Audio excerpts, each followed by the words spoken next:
சென்னை மக்களே வாங்க பழகலாம். இன்னைக்கு நாம பார்க்க போற இடம் டி நகர் மார்க்கெட்டு. நம்ம ரெகுலராகவே டி நகர் மார்க்கெட்டில் தான் வந்து எல்லா பர்ச்சேஸும் பண்ணுவோம். இப்போ எனக்கு தெரிஞ்சு நானே 20 வருஷமாக விற்கிறேன். எங்கள் தாத்தா காலத்துலேருந்தே கடை இருக்குது. தாத்தா பாட்டி எங்கள் அம்மா எல்லாருமே விற்று இப்போ நாங்கள் இருக்கிறோம்.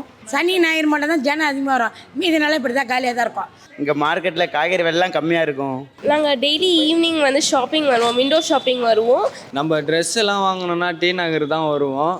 எது வாங்கினாலும் டி நகரில் நல்லா இருக்கும். எதனாலனா இங்கே 145 கடை இருக்குது. இங்கே ரொம்ப சீப்பாக கிடைக்கும். மற்றவங்கள விட எங்களுக்கு நாங்கள் பக்கத்துலேயே அப்பார்ட்மெண்ட்ஸ் இருக்கிறதுனால நாங்கள் ஈஸியாக வந்து ஷாப்பிங் பண்ணிட்டு போவோம். 145 கடையிலையும் ஒரு கடையில் பார்த்தீங்கன்னா உங்களுக்கு டிஃப்ரெண்ட் ஐட்டம் தான் கிடைக்கும். காய்கறியாக இருக்கட்டும், மளிகை சாமானாக இருக்கட்டும், துணி வாங்குறது எதுவாக இருந்தாலும் நம்ம டி நகரில் மட்டும்தான். சனி நேரம்னா நிற்கிறது கூட இடம் இருக்காது. 10 கடை 100 கடை இருந்தாலும் எதுவாக இருந்தாலும் தேடி தேடி நம்ம வாங்கிக்கலாம். எல்லாமே நல்ல குவாலிட்டியில் இருக்கும். ட்ரெஸ் எந்த கடையில் இருந்தால் நல்லா தான் இருக்கும். இப்போ பாரிஸ், வண்ணாரப்பேட்டை எல்லாருமே சொல்லுவாங்க.